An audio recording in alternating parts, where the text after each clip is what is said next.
Only a tiny handful of CMBS bonds went belly up. Flynn was caught up short. I wasn't the only one in the market expecting this, right? Flynn recalled. I know shops that hired 40 people to handle the onslaught of maturity defaults. But it never happened. This nagged at Flynn. He knew that the underlying loans in the CMBS market were rotten. And not only were these loans not defaulting, lenders were packaging and selling new batches of CMBS bonds. Flynn went to his brother's cabin in Minnesota where he could do research, unbothered. He downloaded the very dense CMBS prospectuses, which describe the loans inside a CMBS. He read the very detailed financial information about the borrowers, including how many units were for lease in a given office building. All this detail, added together, measured the profitability of the underlying commercial real estate property. Then Flynn looked to a separate database that tracked actual cash flows for commercial properties, going back years. He downloaded this data and compared it to the information inside the CMBS prospectuses. These datasets were the opposite of user-friendly. That's why it took so much brain damage to get it, Flynn said. I was constantly cutting and pasting and inputting into new Excel sheets and combining that with the prospectus information.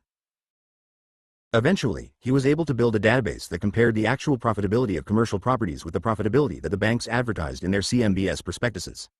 My jaw dropped, he said. The numbers were being inflated. Banks were reporting profits in their CMBS loans that were consistently higher than the profit figures Flynn obtained through independent databases. The profit figures were inflated by as much as 30%, or even 65%, depending on the CMBS bond. Flynn could think of no explanation for this inflation other than fraud.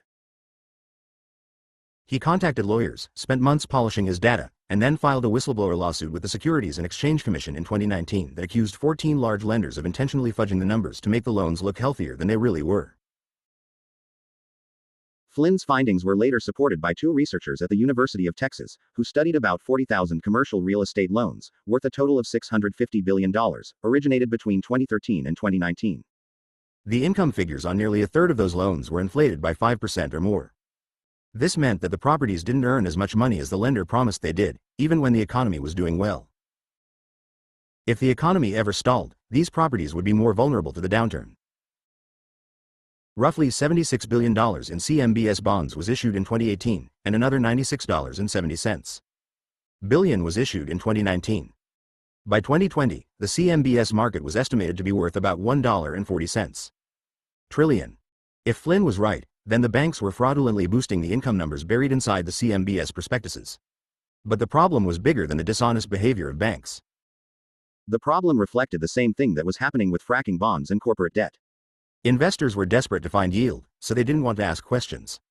And the investors were so desperate because the Fed was forcing them to be desperate. It's a self-perpetuating cycle where they lower the interest rates, so you offer a minuscule yield on a secured note and investors have to gobble it up. No matter the underlying details, they have to gobble it up, Flynn said. And in fact, they're incentivized not to look. Because they don't want to know what's under there. The search for yield pushed money into the debt of developing nations. When the McKinsey Global Institute tried to track the flow of dollars created by quantitative easing, it discovered that billions of those dollars flowed to developing nations like Mexico, Poland, and Turkey. These countries were considered a bigger credit risk than the United States, so they had to pay higher interest rates to attract lenders. Turkey borrowed 6 times as much money by issuing bonds between 2009 and 2012 than it did between 2005 and 2008. That nation's president, Recep Tayyip Erdogan, used the borrowed money to finance a building spree, solidifying his power and helping push economic growth to an annual rate of 7% by 2018. The borrowed money helped construct new shopping malls next to old shopping malls in Istanbul. New condominiums, a new bridge, and a new skyscraper called the Sapphire were erected. Construction contractors borrowed roughly $56 billion thanks to bonds denominated in foreign currency. Even if the shopping malls remained largely empty, they still got built. The borrowed money created jobs. But the borrowing left nations like Turkey enormously vulnerable to any changes in the debt markets. When Ben Bernanke said in 2013 that the Fed might taper its quantitative easing program, the market adjusted immediately, and investors started to sell off riskier government debt. About $4.20 billion of Turkish bonds were sold in the following 3 months. About $2.40 billion fled Poland.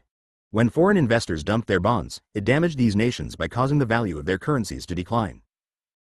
The value of currencies in Turkey, Brazil, Mexico, and Poland fell by about 4 or 5% during the taper tantrum of 2013. Currency values are affected by a lot of different factors. Of course, Turkey and Brazil were already suffering some devaluation, but the link to the Fed's policy was unmistakable. When the Fed reversed course and said it would not taper after all, the value of currencies like the lira and the peso jumped by 2%. The demand for bonds in the developing world strengthened, and the borrowing resumed. Finally, the world's central banks went further to push the search for yield, turning the very concept of yield upside down. Maybe the strangest creature that evolved during the era of ZIRP was the negative interest rate bond. The term negative interest rate should be oxymoronic. It means that an investor pays money to the borrower for the honor of lending to them. The experiment in offering negative rate debt began in Europe after the financial crisis. Virtually no debt in the world offered negative rates until about 2012. The first bonds with a penalty rate were presented as an emergency measure. Countries like Sweden entered the market gingerly with bonds that cost money to own each year. Sweden didn't charge much money at first. In 2015, the Swedish central bank, the Riksbank, dropped its interest rate to minus 0.1%. Other countries, like Germany and Denmark, did the same, as did the European Central Bank. The idea was that negative rates would have the same effect as quantitative easing. Instead of incentivizing investors to reach for risky yields, the central banks of Europe literally punished investors, financially speaking, who saved money. The negative bonds were supposed to have a quick effect and disappear. But then a very strange thing happened. Investors started lining up to buy these bonds. By 2016, they accounted for 29% of all global debt. About $7 trillion worth of bonds carried negative rates. The bond market is often considered to be the sober older sibling of stock markets. And in 2016, this sober older market was sending out flashing red warning lights, indicating that things were not normal. Bond investors were so desperate to find a safe haven for their cash that they were willing to pay a fee to governments like those of Germany and Denmark to safeguard it. When the New York Times reported on negative interest bonds in 2016, the paper interviewed Kathy A. Jones, a chief strategist at Charles Schwab. "It's all upside down," Jones told the newspaper. "Negative interest is hard to even think about. Our whole financial system is built the other way, on positive interest rates. This is mind-boggling." This was happening as Tom Hoenig was bogged down in long disputes over living wills and stress tests and capital reserves. Hoenig's office at FDIC headquarters was large, sparsely decorated, and bathed in sunlight during the afternoon hours. There was a large wooden desk where he conducted his work, and next to that a spacious sitting area with chairs to receive visitors. In August 2016, Hoenig seemed contemplative and sanguine. But he also seemed to possess absolutely no illusions about the limit of his accomplishments during 4 years in Washington. After all the fights and attempts at reform, the financial system remained too fragile to absorb a major shock, and the banks were still too big to fail. Now that the Fed had reshaped the financial markets, how could it ever withdraw its support? The world had reorganized itself in ways that would be painful to undo. "Think about it," Hoenig said. "You had 7 years of basically zero interest rates. Now, what happens in an economic system over 7 years? The entire market system develops a new equilibrium, around a zero rate. An entire economic system, around a zero rate. Not only in the US but globally. It's massive. Now, think of the adjustment process to a new equilibrium at a higher rate. Do you think it's costless? Do you think that no one will suffer? Do you think there won't be winners and losers? No way. You have taken your economy and your economic system and you've moved it to an artificially low zero rate. You've had people making investments on that basis, people not making investments on that basis, people speculating in new activities, people speculating on derivatives around that, and now you're going to adjust it back. Well, good luck. It isn't going to be costless. To be specific, the banks had to have enough ownership capital funding, as the regulators called it, meaning capital that was provided by owners or shareholders, which is permanent to the bank and can be used to absorb losses. Loans don't count as this kind of capital because loans have to be paid back. Oceanofpdf.com. Chapter 12. Totally Normal, 2014 to 2019. During most of Jay Powell's career as a Fed governor, the central bank was working hard to try to make things normal again. This effort had been underway, in stops and starts, since at least early 2010. Back then, FOMC members believed that the Fed's extraordinary interventions would be temporary. They even coined a term for reversing the ZIRP and QE programs, normalization. At least as far back as January 2010, the Fed was debating how to normalize. Credible arguments were made that the process would be completed by 2015, meaning that the Fed would have sold off the assets it purchased through quantitative easing, and would have drained virtually all the excess cash reserves out of the banking system. This never happened. Instead, the bank decided to simply rearrange the definition of normal. Jay Powell entered this debate from a position that was quite close to Tom Honig's. Both gave voice to the idea that the Fed was a highly imperfect engine to drive economic growth in America. Honig's critiques drew from his decades of experience at the Fed. Powell's critiques drew on his decades of experience in private equity, and he used hard data and interviews with his industry contacts to make his critiques of QE both specific and alarming. Both men warned about the ways that the Fed was stoking asset bubbles as it chased relatively small gains in the labor market. But this was where the similarities ended between Jay Powell and Tom Honig. Powell, for all his critiques, never cast a dissenting vote. And Powell, unlike Honig, started to soften his criticism, and he ultimately came to embrace the policies he once criticized inside the FOMC's closed meetings. When this happened, Powell's star began to rise. Powell's growing clout within the Fed was made clear as early as January 28, 2014, when the FOMC members gathered in Washington, D.C., for Ben Bernanke's final meeting as the chairman. Bernanke was leaving the bank on good terms. His service had been like wartime service, and he was best known for the dramatic bailouts and rescue packages he oversaw in 2008. When Bernanke's last meeting began, it opened with sustained applause. The clapping came to a close when Bernanke's vice chairman, William Dudley, said, "We thought we'd just do this for a couple of hours," drawing laughter from the committee. What followed next was something akin to a royal ceremony, with all its orchestrated pomp and circumstance. On cue, the Fed Governor Jeremy Stein nominated Janet Yellen to become the chairwoman starting the day after Bernanke left, at the end of the month. This was just a ritual. The U.S. Senate had already approved Yellen for the job at the start of the month. But the formal vote was part of the Fed's internal process. "I would like to nominate Janet Yellen," Stein said. "Is there a second?" asked the governor Daniel Tarullo. It was Jay Powell who formalized Yellen's chairmanship role. "I second that nomination," Powell said. Yellen was approved. Yellen's tenure at the top of the Fed was remarkable in many ways. She was the first woman to hold the role, and she commanded nearly universal respect from her colleagues. Her intelligence was unmistakable. She had the tactical ability to quickly absorb the complex information relayed by the Fed economists at the beginning of each meeting, along with a deep knowledge of the Fed, the U.S. Department of the Treasury, and the White House. But the constraints placed on Yellen's tenure were also remarkable.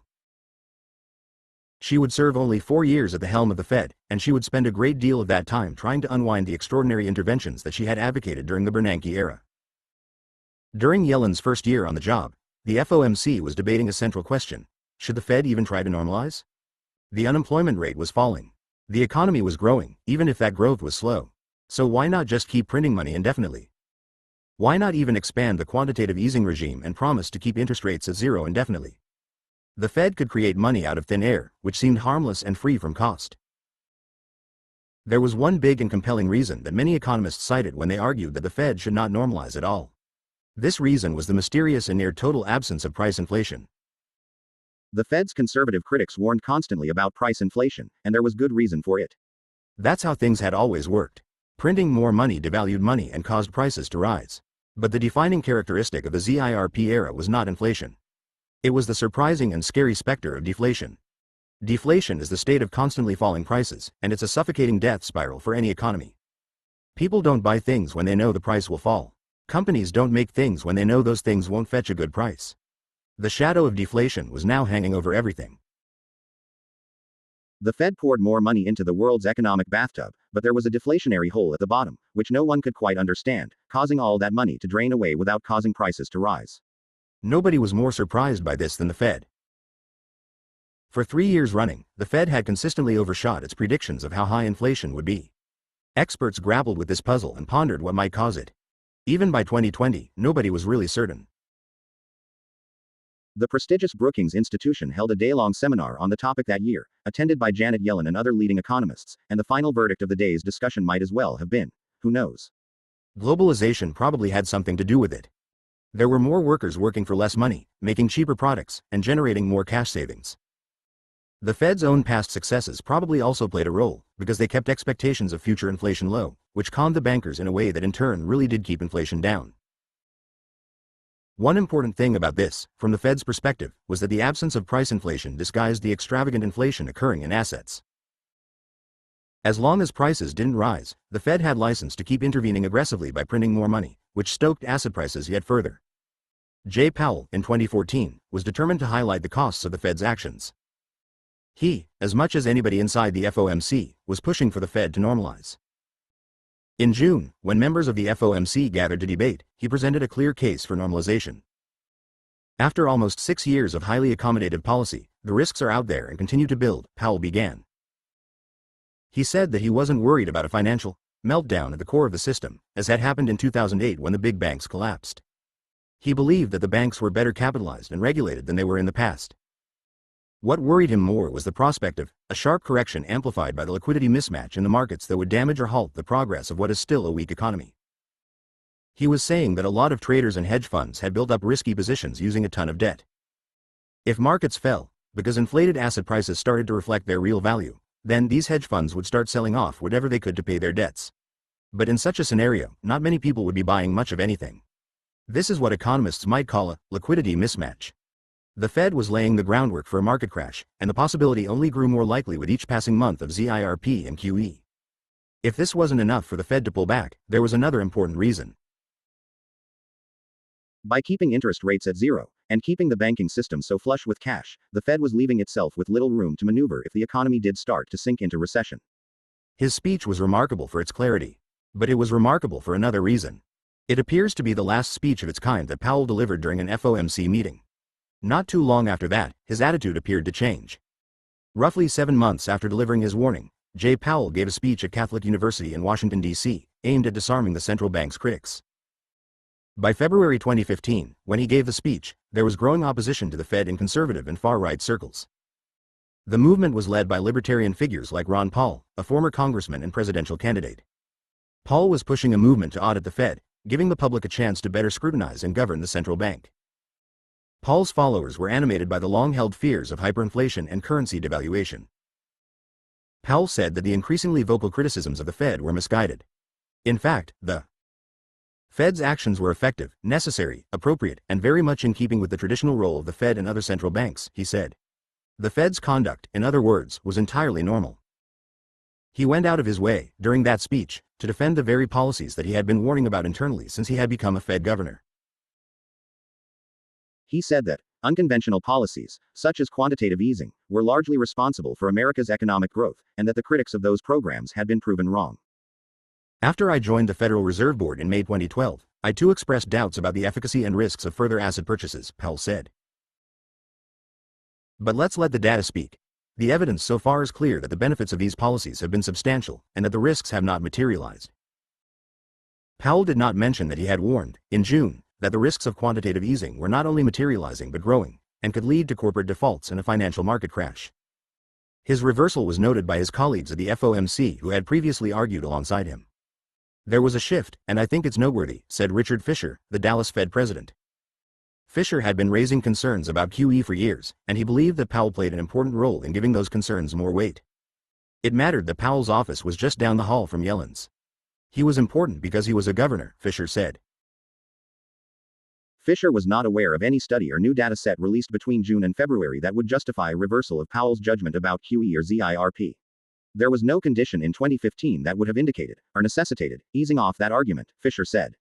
More likely, he believed, was the effect of being a Fed governor. The evolution may well have come from being there longer, being surrounded by brilliant staff that has a very academic side to them and bias, Fisher said. You're living in a cloistered atmosphere. It's a different environment when you're in that hallway. You can form more. I don't think there's anything nefarious about it. I just think it's the social dynamic. In closed-door meetings, Powell continued to cast doubt on the efficacy of quantitative easing. I think we've never looked at asset purchases as other than a second-best tool, he said during the FOMC meeting in September 2015. I think that's been the way it's been talked about since the very beginning, uncertain as to its effect, uncertain as to bad effects, and certainly uncertain as to political economy characteristics, he said. But a review of his comments, which are available only through the end of 2015, indicate that Powell was softening his arguments and his warnings. The language became less vivid and less focused on large and dynamic market crashes. As Powell's rhetoric appeared to cool, the Fed was starting to take concrete actions that addressed the risks he warned about earlier. Janet Yellen moved forward on the plan to hike interest rates and stop quantitative easing. She was pushing to normalize in a real way. In December 2015, the Fed raised rates for the first time in 9 years, boosting them by a tiny fraction, from 0 to a range between 0.25 and 0.5%. The era of living at the zero bound finally appeared to be over. But it wasn't ending quickly. The FOMC members believed they would raise rates all the way to 1.375% by the end of 2016, but they only raised them to 0.5%. The Fed had somewhat better luck in ending quantitative easing. The bank had stopped buying bonds at the end of 2014. But it wasn't able to reverse the program, as some had hoped to do. There was still about $2.40 trillion of excess bank reserves sitting in the vaults of the primary dealers on Wall Street, and the Fed still owned $4.50 trillion in bonds that it had purchased through quantitative easing. The ocean of cash on Wall Street was akin to a permanent low interest rate. If the Fed ever wanted to truly tighten the money supply and reduce the pressure to search for yield, then it would need to start drawing this money down. The Fed was normalizing slowly in part because of the sheer size of the task. Excess bank reserves were about 135,000% higher than they had been in 2008. The Fed's balance sheet was about $4.50 trillion, almost 5 times its level in 2007. Interest rates had been pinned at zero for nearly 7 years. Caution was the Fed's guiding principle as it sought to reverse these changes. The American body politic was not moving cautiously in 2016, when Donald Trump was elected president. This was the abrupt, unexpected event that would end Yellen's tenure at the Fed.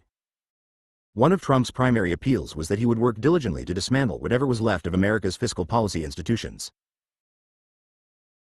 He set to work dismantling regulatory agencies like the EPA while passing a tax cut that would become a fiscal fiasco, enlarging the annual federal deficit to $1 trillion a year even when the economy was growing.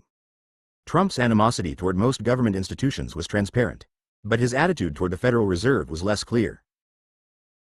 During the 2016 campaign, Trump made strange and provocative comments that made it seem like he would support the Fed's efforts at normalization. During a debate with Hillary Clinton, he responded to a comment about the struggling middle class with something that seemed like a non sequitur. He started ranting about the Federal Reserve and talking about asset bubbles. "Look, we have the worst revival of an economy since the Great Depression. And believe me, we're in a bubble right now," Trump said. "The only thing that looks good is the stock market. But if you raise interest rates, even a little bit, that's going to come crashing down. We are in a big, fat, ugly bubble. And we have a Fed that's doing political things. Fed is doing political things by keeping interest rates at this level. When they raise interest rates, you're going to see some very bad things happen." This comment didn't generate much traction on the campaign trail, and Trump rarely mentioned the Fed again. When he became president, however, he had a chance to imprint his influence on the central bank. Janet Yellen's term as Fed chairwoman would expire in early 2018. As the end of Yellen's tenure approached, Trump interviewed a handful of candidates to consider as Fed chairman, including Yellen herself. After meeting with Yellen, Trump said he was impressed. Jay Powell was hardly considered a frontrunner for the job. When financial traders and bank analysts made bets about the next Fed chairman, Powell was seen as a far outside chance. But Trump's Treasury Secretary, Steven Mnuchin, changed those odds. Mnuchin came from the investment banking and hedge fund worlds, which would have given him a good understanding of Powell's previous career at the Carlyle Group. Mnuchin recommended Powell directly to Trump. Powell also impressed Trump during the interviews. There was a view inside the administration that Powell and Yellen would essentially promote the same agenda when it came to monetary policy. What tipped the balance toward Powell was his approach to bank regulation. He was seen as more closely aligned with the Trump administration, which was working to scale back some of the regulation imposed during the Obama years. Trump went with Powell as his nominee. The Senate confirmed Powell quickly. Powell's selection was seen as a safe choice and a vote for continuity. He was not a dissenter. He would continue the path laid out by both Ben Bernanke and Janet Yellen. The path, in this case, would be the path to continued normalization. The Fed had gotten off to a slow and halting start in 2015 and 2016, but during 2017 the bank started moving forward in a real way. Powell was also seen in some quarters as an ally of Donald Trump on one key issue, helping peel away the regulations that were put on big banks. The Dodd-Frank law ensured that banking oversight was still divvied up among multiple agencies, including the FDIC and the Fed. This gave the central bank enormous influence over the rules governing Wall Street. Powell's vice chairman of bank supervision was Randall Quarles, a former Carlyle Group employee who had also worked for Jay Powell at the Treasury during the George H.W. Bush administration. Quarles met with bank lobbyists in the Fed's boardroom in the Eccles building to hear out their concerns. The Fed softened rules around the stress tests and eased back parts of the Volcker rule that would have given bank examiners more power to assess how banks valued their assets. At that time, Tom Hoenig was moving in the opposite direction. It was unclear, at first, what Trump's victory might mean in terms of banking policy and for Hoenig's career trajectory. Trump had cast himself as a hero of the working class and criticized big banks. Less than a week after Trump's election, the Wall Street Journal ran a brief story reporting that there was speculation Tom Honig might even be elevated to chairman of the FDIC. There was also discussion that Honig could join the Federal Reserve Board of Governors, as vice chairman overseeing bank supervision, the job that Randall Quarles would eventually get. By late 2017, the Trump administration needed to make a decision about Honig. His term as FDIC vice chairman was coming to an end. Honig said that he was willing to remain in Washington, but only as the FDIC's chairman or the Fed's regulatory chief. I did make it clear, behind the scenes, that for either of those two positions I would be willing to stay on for a while, but not just to sit there, Honig said. He wasn't optimistic about his future in Washington. He'd been antagonizing the big banks since he arrived, and he knew that these many fights had dimmed his chances at promotion. He had even been warned about it. It was suggested to me, rather indirectly, that I should tone it down if I expected to really have an opportunity to do these other things I might want to do, Honig later recalled. I just ignored it, because I don't have an interest in changing my views. If that's what it takes, I don't need this stuff. In January 2018, Honig got his answer from the Trump administration. It came in a phone call from a staffer whose name Honig couldn't recall later. The staffer thanked him for his hard work. Honig was also informed that even if he wanted to stay at the FDIC, he no longer had the option. The White House had nominated a senior banking attorney named Yelena McWilliams to fill Honig's seat. McWilliams was going to be the FDIC's chairwoman. In April 2018, Honig left the FDIC and returned to Kansas City. There was no doubt about what his departure would mean for the fortunes of the big banks. Bloomberg News reported the story under the headline, "Wall Street's least favorite regulator is calling it quits." Becoming Fed chairman presented Jay Powell with a remarkable opportunity. He had been pushing the Fed for years to normalize its operations, limiting the downside risks of asset bubbles. Now he had the chance to lead the effort. He could be something like a modern-day Paul Volcker, who ended one period of Fed history and began another, even if it caused volatility on Wall Street. The process was already underway. The Fed had raised interest rates 3 times in 2017, bringing its target rate to 1.5%. Maybe even more important, the Fed finally began to reverse quantitative easing in October, selling off the bonds it had purchased earlier. The Fed promised to keep normalizing steadily during 2018 and beyond, drawing down the size of its balance sheet from $4.50 trillion to somewhere between $3 trillion and $1.50 trillion. The difficulty of this effort was apparent as soon as Jay Powell took the job. The Fed had barely begun to normalize, but the financial system was already falling apart. On Monday, February 5, 2018, Jay Powell was welcomed to his first day on the job as the Fed chairman. The stock market plunged. The Dow Jones Industrial Average fell by 1,175 points, its largest single-day drop in history. Just a few days earlier, the average had fallen by 666 points, the largest single-day drop since 2008. The market turbulence was not a sideshow. It was tied directly to the Fed. As the central bank normalized its operations, it was doing nothing less than rearranging the global economic order, because it was now at the center of it. This reality was described in a 2016 book called The Only Game in Town by the influential investor Mohamed A. El-Erian, the CEO of the investment powerhouse PIMCO. When El-Erian talked about the only game in town, he was talking about the world's central banks. They had become the anchor of economic development as democratic institutions were increasingly mired in dysfunction around the world. The problem with this arrangement was that central banks weren't built for this job. All they could do was create more money. Somehow, the world was now depending on the one set of institutions, central banks, with one of the narrowest sets of instruments at their disposal given the task at hand, El-Erian wrote. And the longer such policy was in play, the greater the probability that the costs and risks would start outweighing the benefits. When the Fed acted, its actions affected everything. The market turmoil of 2018 had many faces and emerged from many places. But there was a singular, important force that was driving it. What appeared to be a series of unrelated market panics was actually the result of smart investors reacting, rationally, to what the Fed was doing. These investors listened to Jay Powell and took him seriously. The age of ZIRP was coming to an end, even if it was ending gradually. The big money had to move in different directions to accommodate this new reality. Powell's leadership on this front was steady from the very beginning. When he took charge, the FOMC hiked interest rates on a predictable schedule and at regular intervals.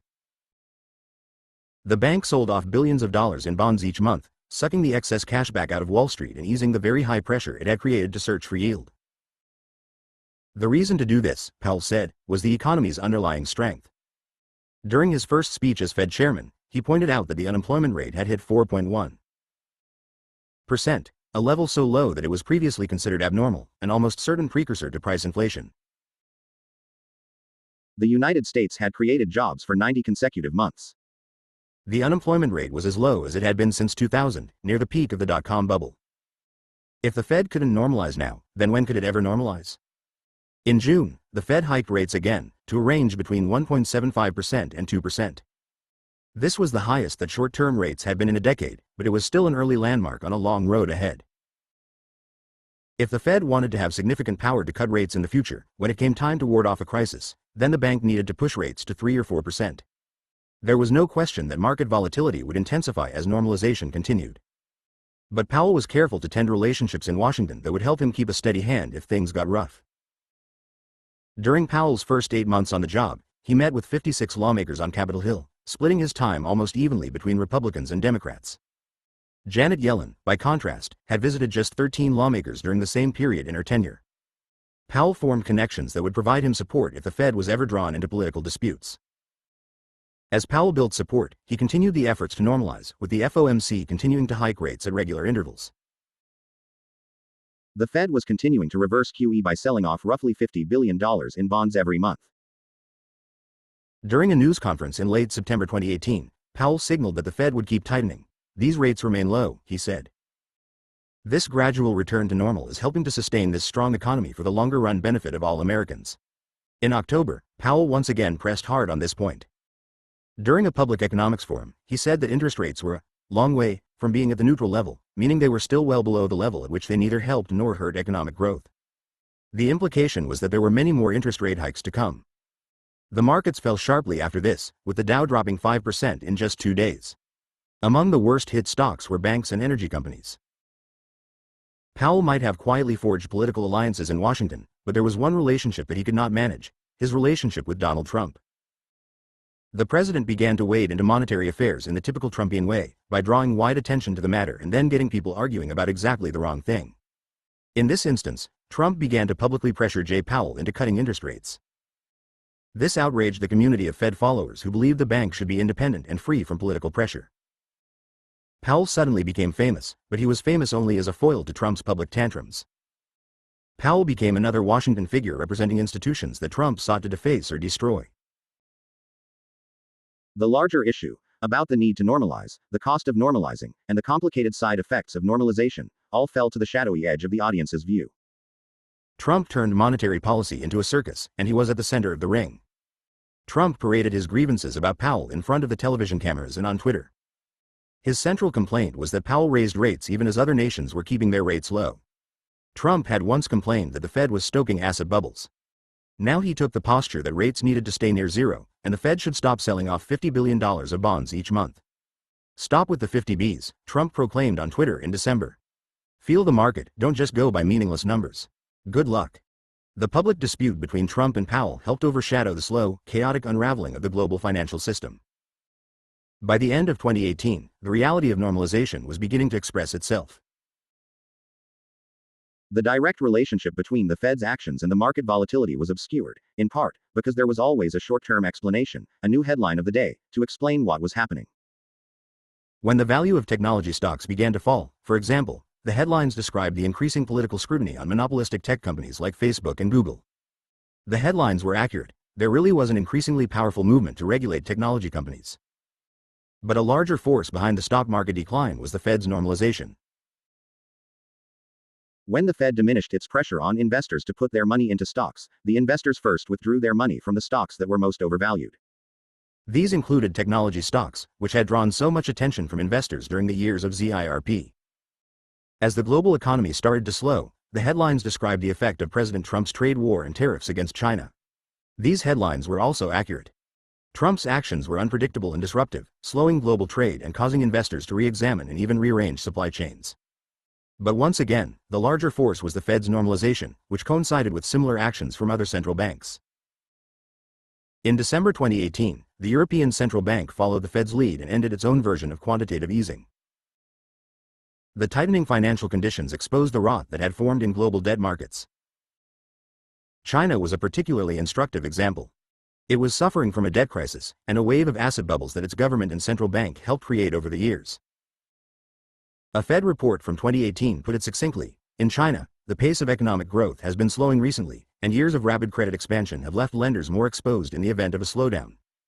Private sector debt in China had nearly doubled since 2008 and amounted to more than twice the level of China's annual economic production.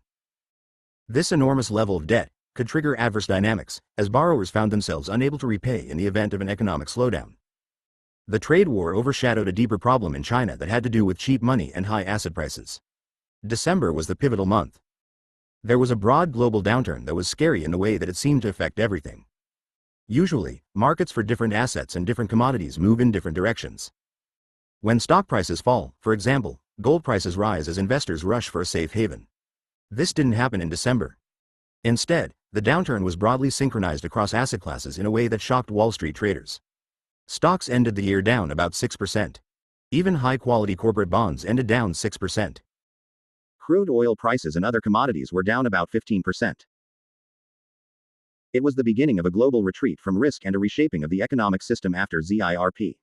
If the instability continued along this course, it could threaten the global banking system, intensify the global economic slowdown, or even lead to another financial crisis that could cause the unemployment rate to jump quickly. Jay Powell made a choice, in mid-December, to stand firm in the face of these risks. Normalization would continue. During a press conference on December 19, Powell said that the Fed would continue to reverse the process of quantitative easing by selling bonds on automatic pilot. He was saying that the Fed would not be deterred by the market turmoil. Financial traders took Powell at his word and responded rationally. They started dumping their riskier assets. On Christmas Eve, a normally quiet trading day, the Dow Jones average fell by 653 points, nearly 3%.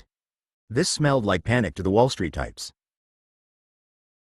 The Dow was now down about 19% since October, just 1 percentage point short of an official bear market, meaning a downturn that generally presages a recession. A terrible economic reversal was in the making. When the full shape and scope of this economic tyrant came into view, it would be only a matter of weeks before Jay Powell surrendered entirely. On January 25, 2019, a story was leaked to the Wall Street Journal. It turned out that the Fed's reversal of quantitative easing might not be as automatic as Jay Powell said earlier. In fact, the story said, unnamed senior Fed officials were close to deciding that the Fed would keep more money on its balance sheet than it had originally expected. Markets rose on the news. After the FOMC meeting that month, Powell emerged to give a news conference. He began his comments with a litany of technical points and data, but he didn't obscure the central message. Normalization was effectively over. The bond sales were over. The interest rate hikes were over. The tightening was finished. The case for raising rates has weakened somewhat, Powell said. Powell's language was colorless, but the traders on Wall Street heard his message clearly. Powell's reversal had been total. The moment coined a term in the investing world, the Powell pivot. This phrase was just another way to describe the safety net that Wall Street assumed the Fed would provide. They called it a put, as in a contract to buy a stock at a floor price if it ever sank too low. First there was the Greenspan put, then the Bernanke put, then the Yellen put, now the Powell put. It had become a de facto policy, the Fed put, that implied the Fed would create a floor to asset prices. By February 3, days after this announcement, the values of stocks and bonds were rising in tandem, a rare thing to see. It soon became clear, however, that simply stopping normalization would not be enough. The world economy was like a big building with bad wiring that was smoldering behind the walls. Some rooms were smoky, some rooms were just hazy, and it seemed that open flames might break out at any moment. Deflation was a central problem. Demand was weak and industrial production was slowing in Germany and China. Prices were stubbornly low across the European Union. In March, the Fed announced it would be keeping interest rates flat, and Powell acknowledged that the puzzling lack of inflation was a large reason. I don't feel we have convincingly achieved our 2% mandate in a symmetrical way, he said. It's one of the major challenges of our time, to have downward pressure on inflation. By March, shares of stock in banks were falling over worries about the financial system, and the specter of a global recession was becoming more pronounced. The markets sent out a particularly stark warning that month when interest rates on short-term bonds became higher than those on long-term bonds. This is something called an inverted yield curve that signals a coming economic downturn. In July, the European Central Bank announced it would cut interest rates, largely because inflation remained alarmingly low. President Trump tweeted his fury about this development. He believed that the Fed should be leading the way on rate cuts and stimulus, not the ECB. In July, Powell led the Federal Reserve to something extraordinary. The bank would cut interest rates, even though the economy was growing. The unemployment rate was 3.7%, the lowest it had been in about 50 years, and wages had been rising. This was the point in an economic cycle when the Fed normally kept rates higher, giving itself the power to cut them if the U.S. economy began to slow. The rate cuts were described as an insurance policy. The traders on Wall Street suspected that this insurance policy was just the beginning. Futures markets priced in 3 more rate cuts by the end of the year. Central banks around the world, from Europe to China to Russia, started to ease again. They were the only game in town, and by August the banks were fighting off a global downturn. If Powell felt like he had control over the situation, that feeling was extinguished on the Tuesday morning of September 17, 2019. The members of the FOMC gathered that day in Washington for their regularly scheduled meeting. But the meeting was overshadowed by urgent reports from the trading desks at the New York Fed. An obscure but vitally important market for overnight loans had seized up. The problem was getting worse. If left unattended, it could lead to a financial crisis, maybe worse than the one in 2008.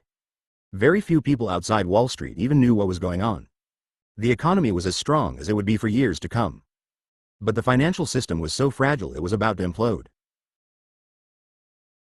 The FOMC hadn't raised rates since June 2006, and hadn't raised rates above the zero bound for the previous 7 years, since late 2008. OceanofPDF.com. Part 3. Let Them Eat. Assets OceanofPDF.com. Chapter 13. The Invisible Bailout, 2019-2020.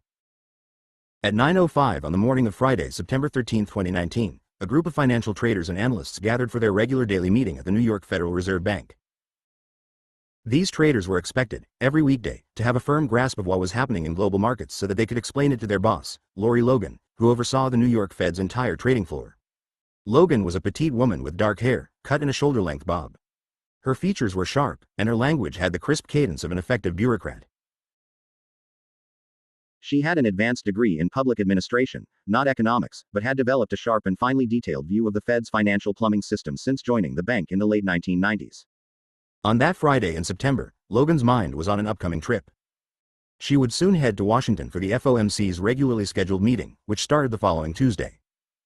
Logan and her team would set up shop at the Eccles Building on Monday to finalize their presentations for the committee. Usually, this would occupy most of Logan's attention.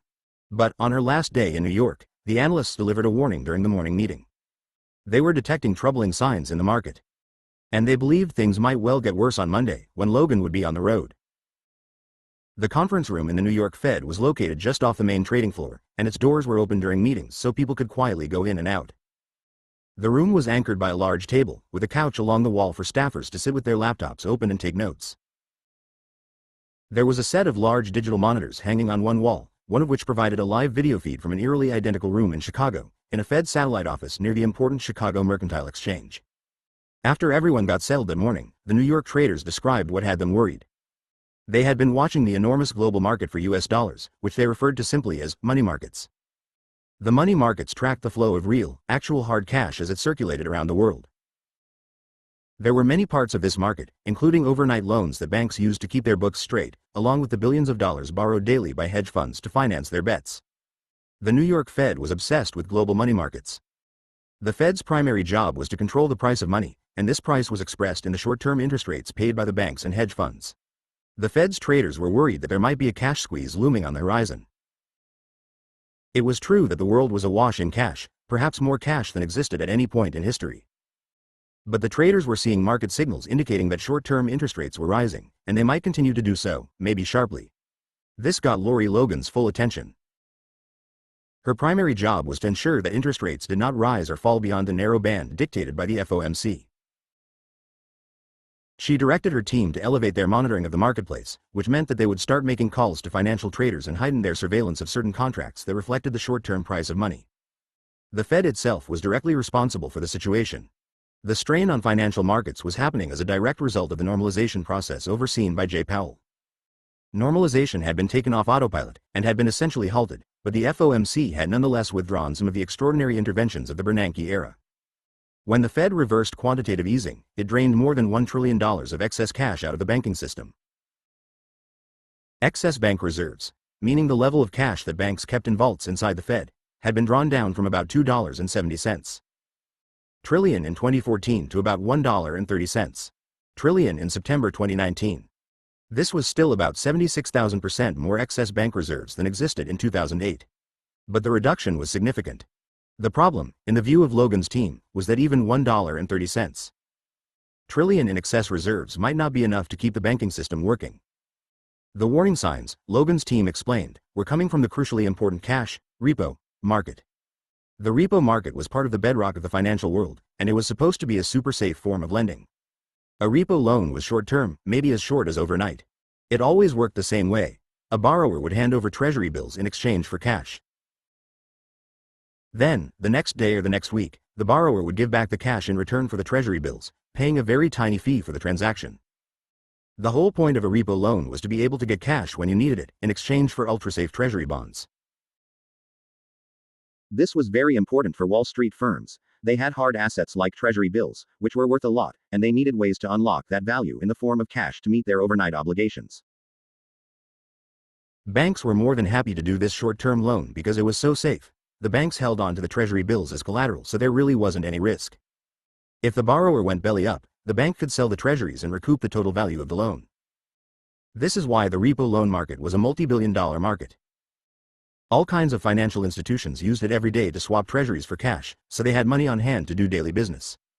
On Friday the 13th, however, the repo market was sending out flashing signals.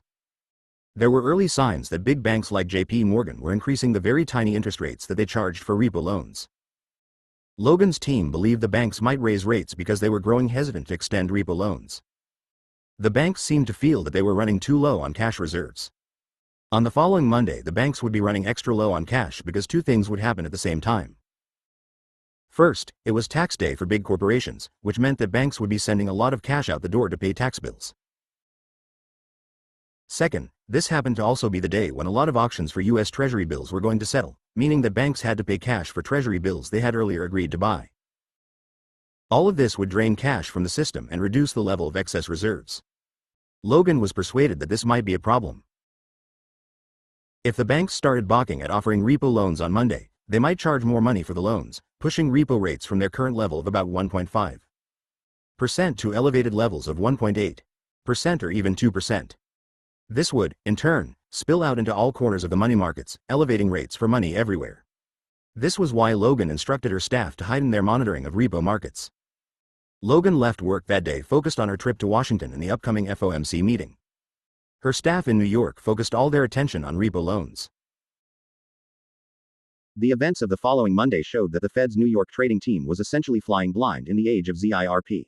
This meant that the entire leadership team of the Fed, including Jay Powell, was also flying blind. The central bank had transformed the financial landscape by swamping it with money, and in doing so had destroyed one monetary regime and replaced it with a new one. But there was no reliable instrument to measure the terrain of the new regime. This fact was made a stark reality on Monday, when the repo market blew up. The resulting market crisis almost became a full-fledged financial crisis, at a moment in history when the markets were supposed to be stable and in good health. The only reason that this didn't happen was that the Fed stepped in, almost instantaneously, and initiated a $400 billion bailout. This bailout was unprecedented, and it benefited a small group of hedge funds that had essentially hijacked the repo market and used it as a vehicle to make risky bets. The Fed saved them from the consequences of those bets. But maybe the most remarkable part of the bailout is that the Fed did it without much notice. A $400 billion emergency cash injection was no longer news. The Fed described it as a matter of normal maintenance. But that's not how it looked from inside the Fed, as the repo market melted down. On Monday morning, September 16th, Logan and her team arrived at the Eccles building. As always, they arranged a temporary office in a large conference room on the third floor of the building. They gathered around a table and started to prepare for the series of complex presentations they would give the next day to the FOMC members. This preparation was laborious and could take a long time. But Logan's team barely had time to begin. The chaos erupted before markets even opened. The third floor conference soon turned into a war room and frantic communications hub. The trading analysts in New York reported that repo rates were spiking. It wasn't unusual for repo rates to rise by about 0.3% in times of stress. In December 2018, for example, the repo rate spiked dangerously during the market turmoil that prompted Jay Powell to reverse the normalization process. At that time, the rates had jumped alarmingly high, from about 2.5% to over 3%. Nobody was expecting that much movement in September, when markets were tranquil, unemployment was low, and the economy was growing. The New York desk sent an alarming dispatch to Logan's team on Monday morning. Repo rates continued spiking. They would hit 5% that day. Nobody knew what was going on. This was the kind of repo rate that signaled a market panic. But there was no discernible reason for a panic. No bank had gone bust, no nation had just defaulted on its debt, and no major news had come out of a central bank. The analysts in New York were trying to get a handle on why the rates were spiking. Two of Logan's top deputies, Patricia Zobel and Nate Werfel, were with her in the conference room in Washington, and they quickly started work on a plan to quell markets if the rates didn't fall. One option seemed obvious. The Fed could start trading in the repo markets itself, offering cheap repo loans in the same way it offered emergency loans to a failing bank. This would be a radical step. The Fed hadn't done repo trades, at least on a significant level, in nearly a decade. It quickly became clear that the turmoil was not a fluke. The market was deteriorating. Logan quickly elevated the crisis to her boss, John Williams, the newly appointed president of the New York Fed. Williams was an economist who was previously the president of the San Francisco Fed. His background was in economic research, not market operations. He came across as a congenial professor, with a big smile and large round eyeglasses. He had taken over the New York Fed shortly after Jay Powell became Fed chairman, and the two men had developed a close working relationship. On that Monday morning, Williams was down on the second floor of the Eccles building, in an office that was permanently reserved for the New York Fed president. He, too, was preparing for Tuesday's FOMC meeting. The world was expecting another rate cut from the Fed, following the cut in July. This was controversial because it was so unusual to cut rates when the economy was growing, and there was a lot riding on the meeting. But Williams's work was interrupted. On Monday afternoon, Lori Logan dispatched a message to Williams, Jay Powell, and Vice Chairman Richard Clarida. The repo market was seizing up, she reported, it wasn't stopping, and her team was simultaneously trying to understand the problem and come up with a plan to deal with it. If the repo rates did not immediately subside from 5% back into a normal range between 2.25 and 2.5%, they could precipitate a cascading series of failures on Wall Street. All those hedge funds that used repo loans to pay their daily bills would be forced to find other ways to raise cash, and raise it quickly. This meant they would start selling off hard assets, like treasury bills or mortgage-backed securities. When too many people do this at once, it creates a deleveraging event, meaning that everyone is liquidating their holdings at the same time, which causes prices to crash. The deleveraging event might even be, in the words of Jay Powell, large and dynamic. But this risk, as bad as it was only part of the problem. Williams and Logan worried about something even more fundamental. If the repo rates didn't fall, this would put pressure on other short-term rates, including the all-important Fed funds that measured overnight loans. If the Fed funds rate rose beyond the FOMC's target, the world's most powerful central bank would have lost control of the price of money. The painful irony was that the Fed had used the repo market for many decades as its primary way to control short-term rates. The Fed traders in New York had a finely tuned system by which they injected or withdrew cash from the banking system, almost daily, by buying and selling repo contracts. These were the very open market operations referred to in the FOMC's name, the Federal Open Market Committee. The traders went out into the open markets to buy and sell repo loans as a way to manage the money supply. This system was destroyed when Ben Bernanke's Fed decided to embark on years of quantitative easing and 0% interest rates. A side effect of QE was that the Fed swamped the delicate ecosystem of open market operations with so much cash. The Fed's own repo traders had bought and sold repos with precision, like a piano tuner who tightened or loosened strings to keep them at the precisely correct level of tension. The traders would buy only $6 billion or so of repo loans, or sell the same amount, in very targeted transactions that kept the money supply exactly where the Fed wanted it. Buying repo loans injected a little more cash while selling them removed a little cash. The important thing about all this cash was that it existed inside the reserve accounts of the big banks. Each reserve account was like a glass of water, filled right to the red line that represented the minimum level of required reserves. Banks didn't want to have any reserves above the level of that red line because they could be lending that money out for a profit. But they also didn't want the money to be below the red line because then they'd be violating the rules on keeping a minimum amount of reserves. This need to keep reserves right on the red line explains why there was a big market in overnight loans between banks. After the day's hectic activity, banks that ended up with too much money lent it out to banks that happened to have too little money. The Fed traders used their repo trades to gently fill more glasses with more water, reducing demand for overnight loans and therefore lowering interest rates. And they used reverse repo trades to gently remove money from the glasses, increasing demand for loans and causing rates to rise. This worked well in the long era of scarce bank reserves. Quantitative easing didn't just overfill the glasses with excess reserves. It flooded the room in which the glasses were held. Then it replaced the glasses with silos, so that they could hold the trillions of dollars in new liquid reserves. This meant that doing little repo trades worth $6 billion was totally meaningless. It had no effect on the demand for overnight loans. The Fed realized very early on that its open market operations would be an early casualty of the bailouts that happened in late 2007, as the mortgage market collapsed. William Dudley, who was the New York Fed president, warned about this during an emergency FOMC conference call on December 6, 2007. "We cannot change the amount of reserves in the system if we want to keep the federal funds rate anchored at the target," he said. Rather than hold back its bailouts, the Fed invented a new way to control short-term interest rates.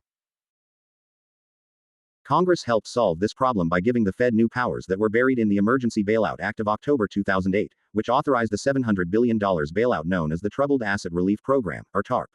What went unnoticed was that the law also updated the Federal Reserve Act in a manner that paved the way for quantitative easing. It allowed the Fed for the first time to directly pay banks an interest rate on the cash they held in their Fed Reserve accounts. This might seem trivial, but it's what allowed the Fed to transform the financial system. Now the Fed didn't need repo operations to control short-term rates. There was no ceiling anymore on the level of excess bank reserves. Instead of controlling rates through repo trades, the Fed would control them by lifting or lowering the interest on excess reserves, or IOER, rate. None of this mattered for many years because interest rates were at zero. Demand for overnight loans was basically zero because there were so many dollars in the system. The real test of how well this system worked would only come if the Fed tried to raise rates. When the Fed finally hiked rates at the end of 2015, it did so by raising the IOER rate. The whole thing was an experiment conducted in real time, and it carried big risks. Simon Potter, who ran the New York Fed trading desk before Lori Logan, co-wrote an academic study in early 2020 evaluating these risks. Potter tried to figure out what might happen if the Fed actually got serious about normalization and withdrew the excess bank reserves. At some point, the reserves would hit a level where they were actually scarce again. At that moment, the interest rate banks charged for an overnight loan would probably not creep up in a steady and predictable way. It would likely jolt up as banks realized for the first time in a decade their reserves were scarce. Everything would be calm until it wasn't, and then interest rates would spike. The problem was that nobody knew exactly when this moment would hit. How low was too low? The Fed seemed to have answered that question. The number where reserves turned out to be scarce was $1.39 trillion, which was the level hit on Monday morning. Logan and her team worked until after 7 in the evening on Monday to get an accurate picture of the repo markets. Around 8 that night, Logan met with Williams in the lobby of the hotel in D.C. where the Fed officials stayed. She told him the situation was very bad. The repo panic was not abating. But even more worrisome, it looked like the Fed funds rate was about to rise above the level set by the FOMC. Williams was persuaded that something needed to be done.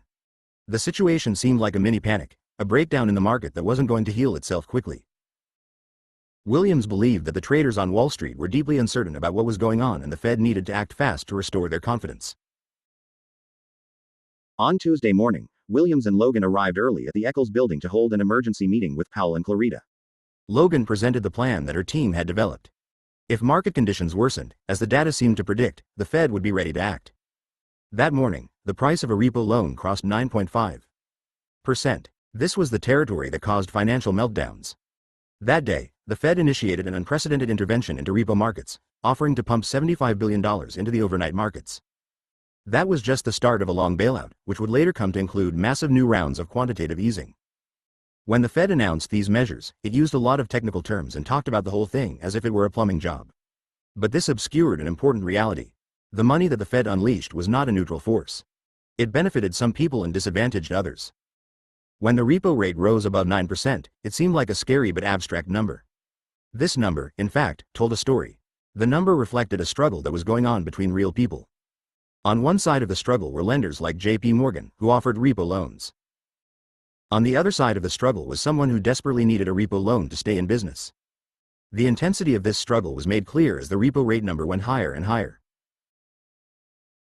When the rate hit 9%, it meant that somebody out there was so terrified and desperate that they were willing to pay loan shark rates of 8% to secure a totally collateralized overnight loan, which normally cost about 2% or less. But even more amazing than this, the person on the other side of the struggle was not willing to extend a super safe overnight repo loan at the price of 8%. The lender wanted 9%. This indicated that the lenders were very nervous about the people who wanted to borrow repo loans. The scarcity of bank reserves revealed this nervousness, but did not create it. During the age of ZIRP, the repo market had transformed. Before the financial crisis, the market was mostly used by banks. But the banks didn't use repo loans as often now that they had so much cash. A new group of financial players stepped in and started using repos, hedge funds. The amount of overnight repo loans used by non-bank actors like hedge funds roughly doubled between 2008 and 2019, rising from about $1 trillion to $2 trillion. This figure, $2 trillion, understated just how important the repo market had become to hedge funds. Hedge funds used repo loans as the cornerstone to build a much larger structure of debt. They got cash from a repo loan, then used that cash as the payment to make a larger bet in the marketplace. Wall Street called this technique leveraging up, meaning you borrowed $1 to pay for a $10 wager. The hedge funds used $2 trillion in overnight repo loans to build positions in the market that were much, much larger than the repo loans themselves. Even the Federal Reserve was not entirely aware of what was going on. It was obvious that hedge funds were doing a lot more repo loans than they used to, but it wasn't clear why. What were they funding, and how risky were their activities? This remained a mystery because the hedge funds weren't regulated as tightly as banks. They were part of a shadow banking system that didn't face as much scrutiny from the FDIC and all the Dodd-Frank rules. The theory behind this was that hedge funds were sophisticated investors who could succeed or fail on their own merits. Even months after the repo market collapsed in 2019, the Treasury Department wasn't entirely sure what the hedge funds had been up to. But, like forensic analysts digging through the debris of an explosion, they discovered some convincing clues. The hedge funds had been piling into a very particular trade called a basis risk trade. The tactic was made possible by the very market tranquility that the Fed had manufactured over the years of quantitative easing and ZIRP. The basis trade worked well only in an environment of enforced tranquility, where traders knew that the Fed would step in and stop any violent market turmoil. When this condition was met, hedge funds felt justified in borrowing hundreds of billions of dollars to build a trade that was virtually risk-free as long as market volatility was dead. The design was simple. A hedge fund trader searched out a small wrinkle in financial markets that almost always occurred naturally. The wrinkle was the very minute difference in the price between a treasury bill and a futures contract on that treasury bill. 3. This difference in price between the treasury bill you buy today and the price of a treasury futures contract is called the basis. The hedge fund exploits the very tiny basis by purchasing a lot of the treasury bills along with the futures contracts on the bills. The hedge fund then just holds on to the bills and delivers them on the date they're due, collecting a profit that is the basis price difference. This is where the repo market comes in. The profit margin on a basis trade was essentially guaranteed, but it's small. To make the trade pay off, a hedge fund needs to make the trade thousands of times over. They used the repo market to pull this off. The hedge fund takes the treasury bill, uses it as collateral, and gets the cash needed to load up on treasury futures contracts. The hedge funds were able to lever up their bets by a factor of 50 to 1, meaning every dollar they had allowed them to borrow $50 more to use for trading. Ultimately, the hedge funds built a mutually reinforced tripod of debt and risk between treasury bills, repo loans, and treasury futures.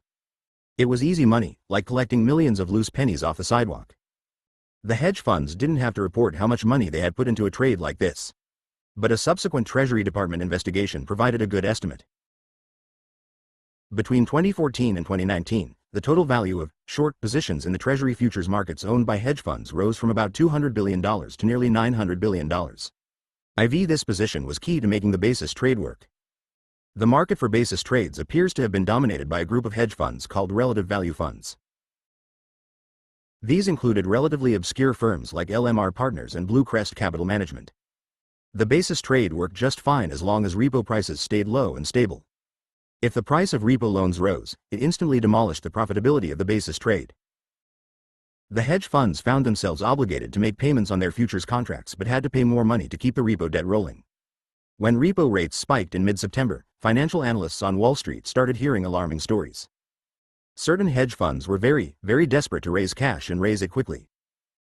Ralph Axel, an analyst with Bank of America, captured the moment in a report published months later. His message was chilling. He pointed out that the hedge fund's dependence on repo loans had doubled in a decade. If the repo market was closed off to hedge funds, then they would be forced to liquidate Treasury bills and mortgage securities at a level that was twice as large as the amount liquidated in 2008. Always understated, Axel wrote, the impact could be massive. The financial world faced a forced liquidation event that could be twice as large as that in the horrific crash of 2008, and this was all happening during the apparently sunny weather of an economic boom, when markets were not just stable, but rising. When the Fed entered the repo market on September 17, it bailed out any hedge funds that found themselves desperate for a repo loan. The going rate for such a loan was over 9% that day. The Fed offered such loans at 2.1%, using money it could create instantaneously.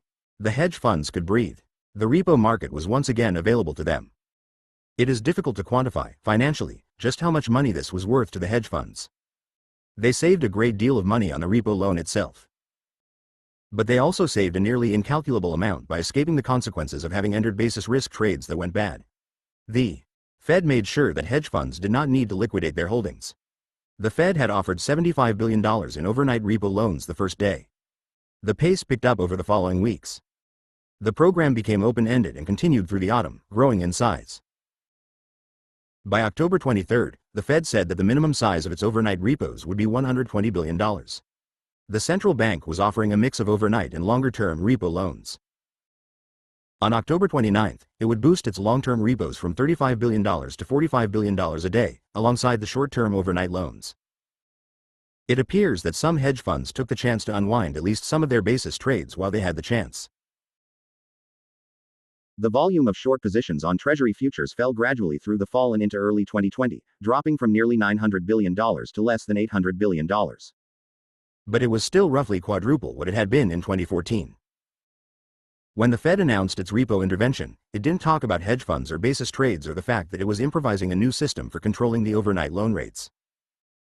As the repo bailout continued over weeks and months, Fed officials like Powell, Logan, and Williams talked about it as if it were a routine form of system maintenance.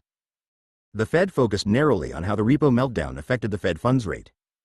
When that rate broke past its prescribed boundaries, it triggered something called the Standing Directive at the New York Fed. The Standing Directive was the order to keep short-term interest rates where the FOMC wanted them to be.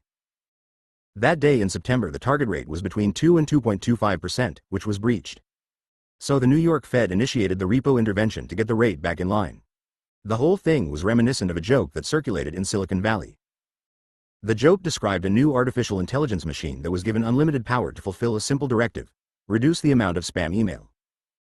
The AI program analyzed the problem, realized that all spam emails were created by humans, and so launched a wave of nuclear warheads to wipe out humanity. No more spam. A simple directive, fulfilled by sweeping powers. The repo bailout succeeded and fulfilled the directive. The Fed funds rate was pushed back into range. But the overnight repo loans were just the start of the operation. As the repo loans expanded during the following weeks, Powell was already discussing the next phase of the plan. The Fed was going to get back into the business of quantitative easing. During normalization, the Fed had drawn down bank reserves to $1.39 trillion and discovered the bottom of the swimming pool. Even if the Fed offered cheap repo loans on a permanent basis, which it was considering, it needed to deal with the structural problem of scarce bank reserves. On October 4, 2 weeks after the repo crisis, the FOMC held an emergency video conference call. The meeting began with a presentation from the Fed's staff, which showed that the repo intervention had worked, but the real problem hadn't gone away. Tax time rolled around quarterly, and banks might once again find themselves in a cash pinch. It was unclear what the markets might look like when that happened. To combat this uncertainty, the Fed needed to pump money back into the system. The most obvious way to do this was another round of quantitative easing. Every member of the FOMC agreed with the idea, according to minutes of the call. As the Fed finalized its plans, Powell traveled to Denver to speak at an economics conference. He took the chance, during his speech, to announce what the Fed was about to do. At some point, we will begin increasing our securities holdings to maintain an appropriate level of reserves. That time is now upon us, Powell said. I want to emphasize that growth of our balance sheet for reserve management purposes should, in no way, be confused with the large-scale asset purchase programs that we deployed after the financial crisis. Powell was saying that the Fed was going to do something that appeared to be quantitative easing but was not, in fact, quantitative easing. The key difference seemed to be the Fed's intent. The Fed wasn't pumping money into bank reserve accounts to stimulate the economy this time. It was just doing it to keep reserve levels high, for maintenance. About a week later, the Fed announced it would buy about $60 billion worth of Treasury bills per month.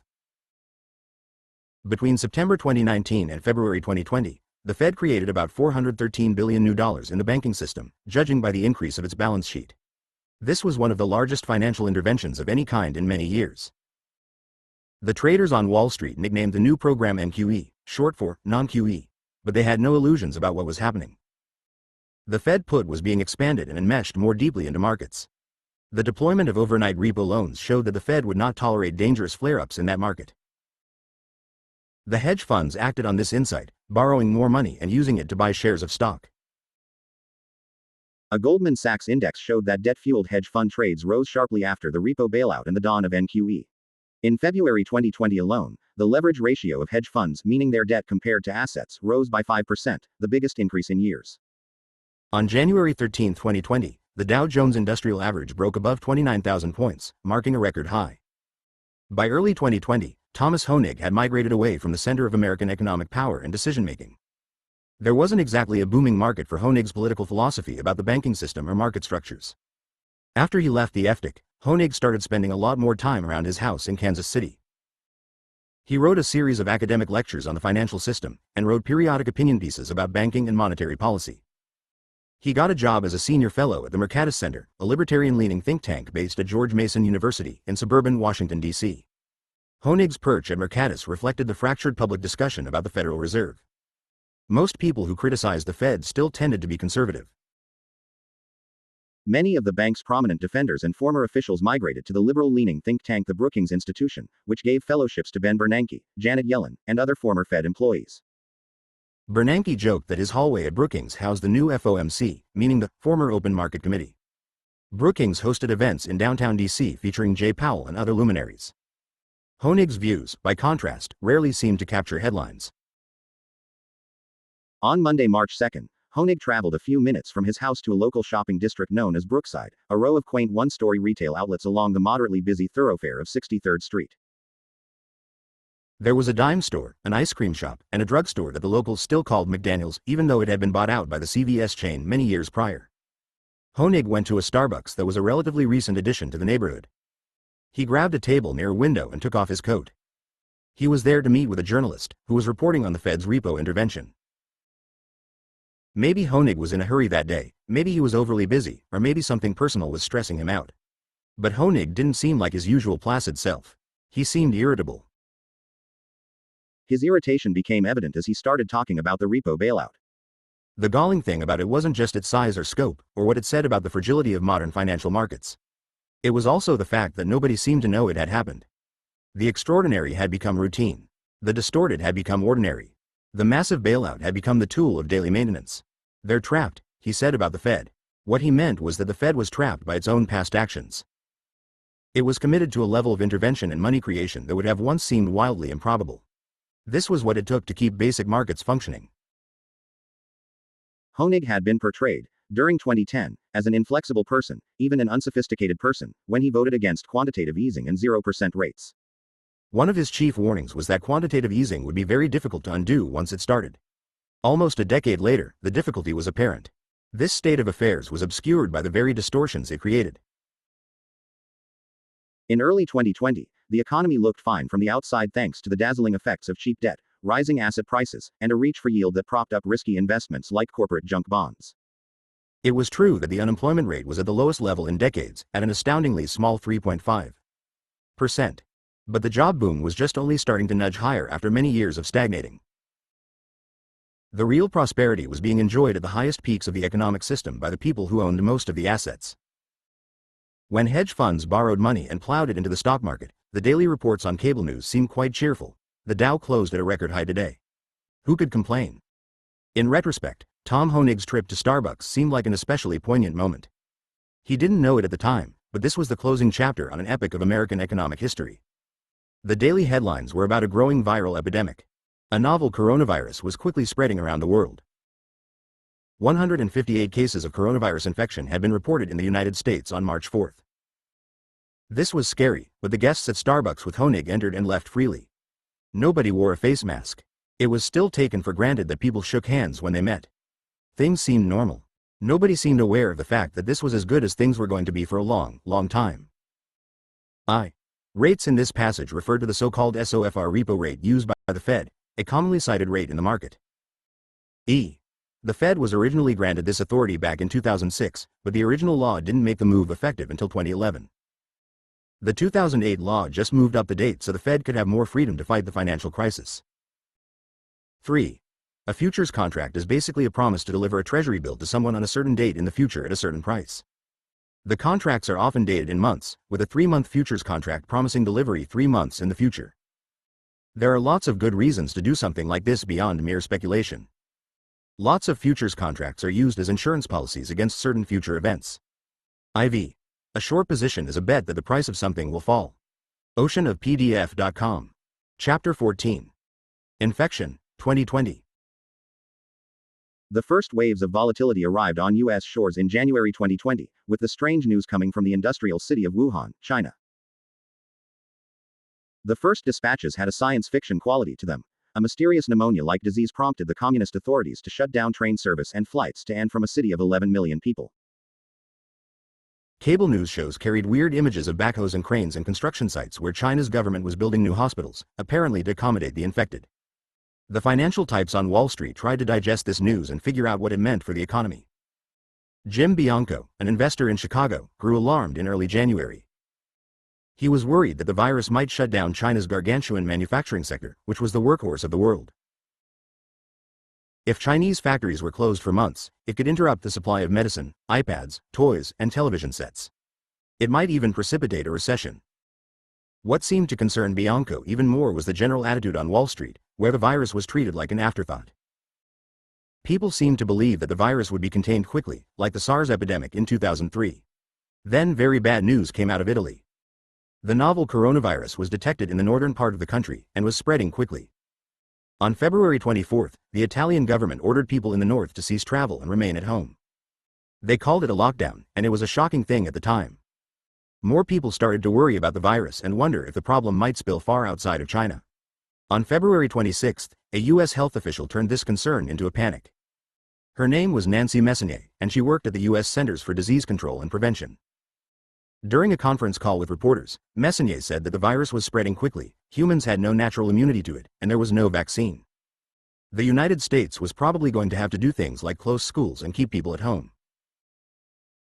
I understand this whole situation may seem overwhelming and that disruption to everyday life may be severe, Messonnier said. But these are things that people need to start thinking about now. The traders on Wall Street did start thinking about them now. An investor named Scott Minerd joined the ranks of very worried people like Jim Bianco. Minerd was the chief investment officer of Guggenheim Investments, which managed about $246 billion in assets. Minerd had a lot of money on the line, and had to figure out how to position it in the face of a viral epidemic. People like Minerd and Bianco saw a similar picture when they examined the American economy after a decade of ZIRP and QE. Corporate debt levels were at a record high, giving companies very little room to maneuver in the face of a downturn. Assets across the board, from bonds to stocks to commercial real estate, were priced to perfection, meaning that they were trading at the very upper limits that could be justified under the most optimistic scenarios. And the investment community had for years been pushing its money in one direction, toward risk, way out onto the thin ice of the yield curve. This system was not well positioned for what appeared to be coming. Corporate America started out from a place of being highly leveraged and being very illiquid, Minerd said. The rise of cheap debt had increased fragility in the system. At some point there was bound to be an exogenous shock to the economy, something that would be totally unexpected. And it was going to cause a massive unwinding in leverage.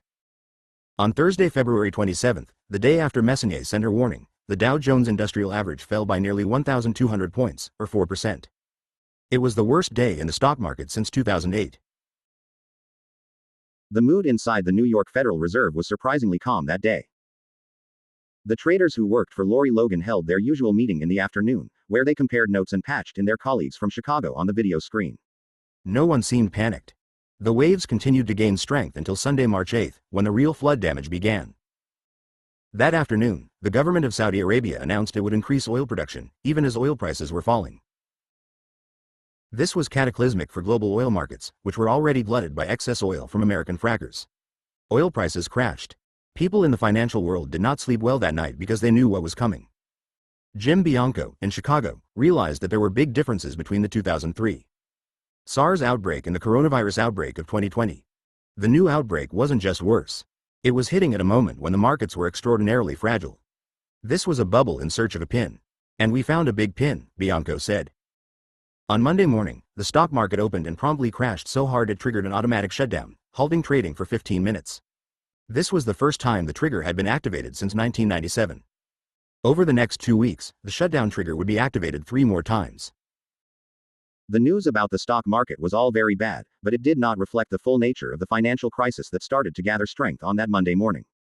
The real crisis was in the market for U.S. Treasury bills. 10-year Treasury bills are the bedrock of modern finance. On the morning of Monday, March 9th, the interest rates on these Treasury bills convulsed in ways that were previously unthinkable. The previous Friday, 10-year Treasury yields had been 0.76%. On Monday morning, they plunged to 0.31%. Throughout the day, they rose again to 0.6%. These numbers seem tiny to outsiders, but they were tiny in the way that when a street buckles during an earthquake, it only heaves upward by 5 feet above sea level, then ends the day collapsed 10 feet below sea level. To the people walking on that street, these changes are acutely noticeable. The Treasury bill volatility felt the same way to financial traders. As the Financial Times later put it, such turmoil simply shouldn't be possible in the Treasury market, analysts say. The turmoil largely escaped public notice for several reasons. The Treasury market wasn't as widely discussed as the stock markets. And the Treasury market seized up at the moment when American society shut down. That was the week when the NBA suspended its season, and the NCAA canceled its March Madness tournament. Most important, schools began to shut their doors, leaving frantic parents to figure out what to do with their kids. Home offices and remote classrooms were arranged on kitchen tables for the first time. Inside the Federal Reserve, the Treasury market collapse was an urgent concern. It made the repo market seizure of September seem like a placid event. The Fed analysts could see what the turmoil signified. The financial world was panicking. Everyone was seeking to hold the safest, most easily tradable thing imaginable: cash. People didn't even want to hold treasuries, considered the safest investment on earth. They wanted to liquidate everything, including treasuries, to gather whatever piles of cash they could obtain. This happens when people believe the entire system is on the brink of collapse. This rush to get cash intensified each day. On Thursday, the truly unthinkable happened. Some treasury bills couldn't even find a price, meaning that no one was willing to buy them and trade their cash for them. The broader consequences of this liquidation were enormous and immediate. The hedge funds that had loaded up on basis trade bets were imperiled. They would need to unload whatever assets they had to raise cash, at the very moment that everyone else was doing the same thing. The hedge funds seemed to have drawn down some of their basis trade bets since September, but the level of such bets was still historically high. And these weren't the only hedge fund bets that were going bad. A class of hedge funds called risk parity funds had borrowed money to make bets on futures contracts for things like bonds, stocks, and commodities. They allocated their bets in a way that was supposed to reflect the relative risk of each asset. But the simultaneous, and once unthinkable, downturn in stocks and treasuries scrambled all the equations about relative risk. The risk parity hedge funds found themselves in a squeeze, forced to find cash at the moment when the entire market was hoarding cash. Powell responded to this crisis by authorizing the Fed to respond with nearly unprecedented force. In September, when the repo market had collapsed, the Fed shocked markets by offering $75 billion in repo loans. On Thursday, March 12th, the Fed announced that it would offer $500 billion in repo loans, and would offer $1 trillion in repo loans the following day. The Fed was offering $1.50 trillion in immediate assistance to Wall Street. It did virtually nothing to help. The Dow continued to plunge and closed the day down 2,300 points, or 10%. On Friday, things were hectic at the Federal Reserve. The Eccles building would soon close down, and the Fed staff and Board of Governors would be sent home to work remotely. But before that happened, Jay Powell agreed to hold one last emergency meeting. The American financial system had developed a certain muscle memory by this point. When the volatility got out of control, all attention turned to the Federal Reserve. The central bank would meet on Sunday afternoon to figure out how to respond. The massive polished table at the center of the Fed's boardroom gets quite crowded during FOMC meetings. It's considered a status symbol to be seated at the table during meetings, rather than occupying a chair along the outside wall. As the Fed created new divisions and senior positions over the years, the crowd at the boardroom table grew larger until they were crowded close together with all their binders, papers, and cups of coffee. This made the meeting of Sunday, March 15th, all the more striking. The table was virtually empty. 2 large video monitors had been erected at either side of the table, and the faces of FOMC board members began to flicker onto the screens as the meeting began. The few staff members who still arrived at the Eccles building sat at the big table, arranged several feet apart from one another. One participant said it was like sitting in a haunted house. The New York Fed staff opened the meeting with an overview of economic conditions. Not surprisingly, this was a horror show. The treasury markets, bond markets, oil markets, and stock markets were all in free fall.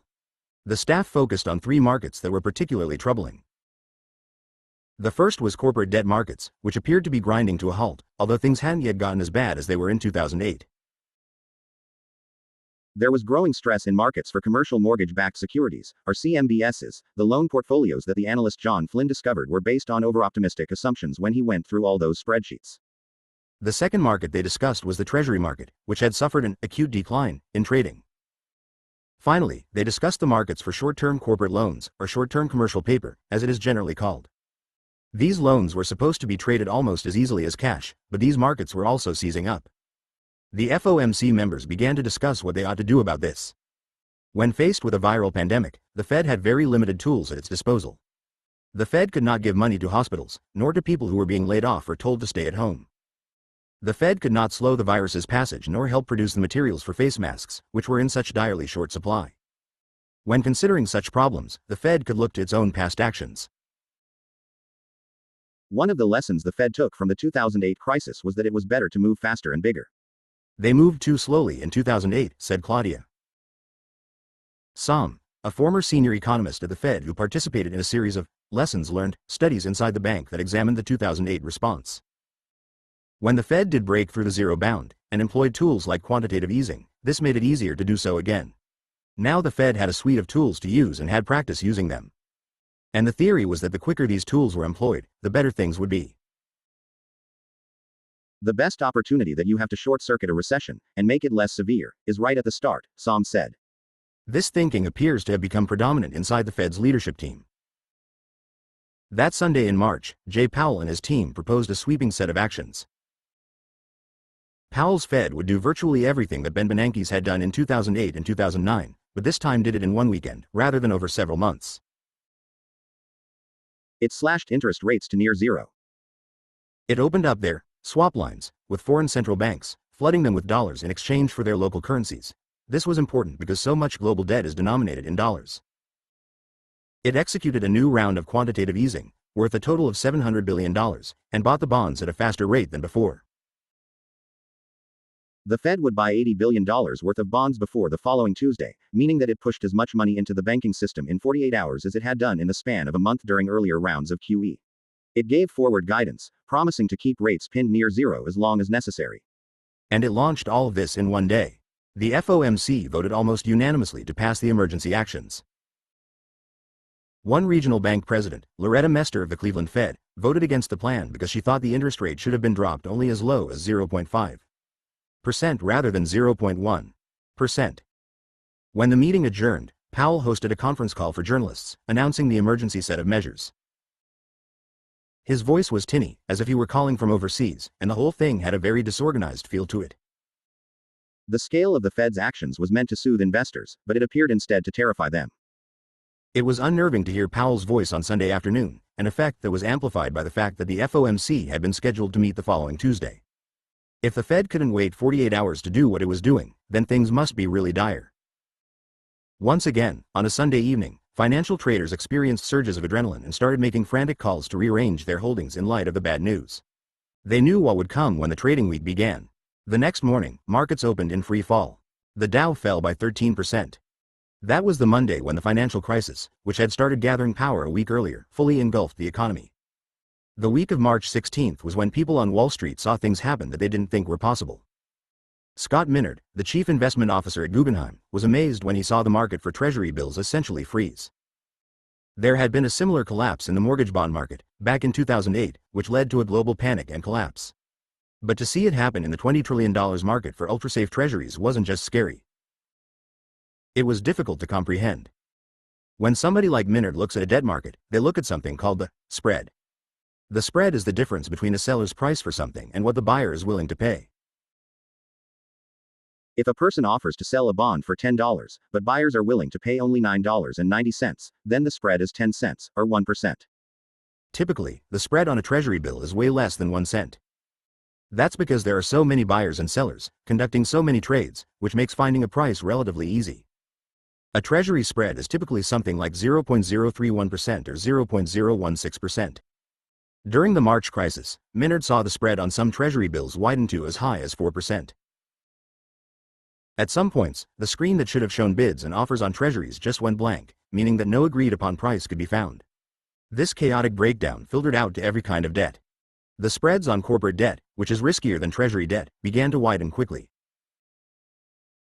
At the height of the thing, the bid-offer spread was, in some cases, 30% on corporate debt, Minard said. That is unthinkable. In Chicago, the trader Jim Bianco was basically locked in his home with his family and his dogs. The city felt haunted. Weekday traffic slowed to a pace typical during the early morning hours on a Sunday. The financial markets felt similarly shaken and hollowed out. Bianco was very concerned about the health of the big banks, which were the core of the financial system. The stock value of the big banks fell by 48% between the stock market's peak in February and March 23. Shares of J.P. Morgan Chase, the biggest of the big banks, were down by 43% during that time. Really, what we're looking at is destruction in the banking industry that is maybe even bigger than '08, Bianco said. The banks hadn't failed, and they still had a lot of cash in their reserve accounts. But Bianco and others could see that their failure was on the horizon, and the horizon was not too far off. On Monday, March 16, the 8 biggest banks made a joint announcement that all of them would step forward to take out emergency loans from the Fed's discount window. These banks had bogged down the discussions over living wills and stress tests for years, but they acted with rapidity now. In the past, banks avoided loans from the Fed's emergency lending discount window because taking the loans signaled weakness. By stepping forward altogether, the banks shielded one another from the stigma of emergency borrowing. The banks said that they didn't need the money immediately, but had made the declaration to keep the option open if they needed it. Bianco estimated that if bank stocks declined by another 15%, then bank failures would begin. The turmoil revealed the extraordinary weakness that record levels of debt had woven into the fabric of corporate America. Big companies weren't just desperate to get cash to keep their doors open and their lights on during a shutdown. They were desperate to get cash because they had to make regular payments on leveraged loans and corporate bonds that they'd taken out at a record pace over the previous decade, encouraged at every step by the Federal Reserve. Corporate bonds had the unforgiving structure that Powell would have learned about during his days at Dillon, Read and Carlyle. When a company borrowed $1 million in bonds or leveraged loans, it paid only the interest on the debt until the final day it was due, at which point it had to pay off the entire debt or refinance it in the market by selling it and rolling it over. When the economy shut down, customers stayed home and the cash stopped rolling in. Companies from Southwest Airlines to AT&T to Ford had to pay the full interest payments on their full debt loads or face default. The fragility of the corporate debt markets created an interlocking set of crises, each linked to the next like a chain, that threatened to take down the banking system. The first, immediate crisis arose from the indebted corporations that were scrambling to get cash. In their panic, these companies rapidly drew upon a source of emergency debt called a revolving credit facility, which allowed them to quickly borrow cash up to a certain limit. After markets crashed on March 16, Southwest Airlines drew down a $1 billion revolving credit facility. The hotel operator Hilton drew down $1.75 billion. General Motors, the following week, would draw down $16 billion. This helped explain why bank stocks fell by almost half in a matter of weeks. The revolving credit facilities threatened to bleed the banks dry even as they struggled to cope with the market volatility. What was even more troubling to analysts like Jim Bianco was that the lines of credit were still probably insufficient to save many troubled corporations, meaning that the companies would draw cash out of the banks and then take it over the cliff with them when they declared bankruptcy anyway. The second link in the chain of failures would happen when companies started to miss debt payments and default on the loans. This would force debt rating agencies, like Standard & Poor's and Moody's, to downgrade companies like Ford, moving many into the realm of junk debt. A wave of such downgrades looked inevitable, and it carried a grave consequence for the big banks. The downgrades would be like a torpedo in the side of the CLO industry. The banks had been compiling leveraged loans into packages of CLO and selling them to pension funds, but the banks had also been buying CLO for themselves. In 2019 alone, the value of CLO held by big banks jumped by 12% to $99.50 billion. J.P. Morgan had boosted its own holdings by 57% that year. The vast majority of these CLO investments were held by 3 big banks, J.P. Morgan, Wells Fargo, and Citigroup, who together owned about 81% of all CLO bank holdings. The approaching tide of credit downgrades posed a serious risk to the value of the CLO. Most CLO contained a contract clause that allowed them to hold only so much junk debt. If more of the leveraged loans inside the CLO were downgraded, then this would breach the standards of the contracts, and the CLO would have to start selling off their junk debt and replace it, or write down the value of the whole CLO. The prospect of trying to sell junk debt was sobering. Investors were already dumping assets in a stampede of sales. One financial trader, who granted an interview during this period on the condition of anonymity, sounded shaken after his day at work. He was one of those jaded, even cynical Wall Street types, who prided himself on being unsentimental about turmoil in the marketplace. But in mid-March, he had a real tinge of fear in his voice. He said that big investors were selling off assets with a level of desperation that was terrifying. He likened it to watching people sell an apartment building for $100. While it was thrilling to buy an apartment building for $100, it was also unsettling because of what it signified. A mass liquidation was underway and it heralded even worse things ahead. Few chairmen of the Federal Reserve were in a better position to understand what was going on than Powell. His long career could be considered an extended training course in the modern financial system and its shortcomings. He had personally helped build and sell big structures of leveraged loans and corporate bonds. He had overseen the division of the Treasury Department that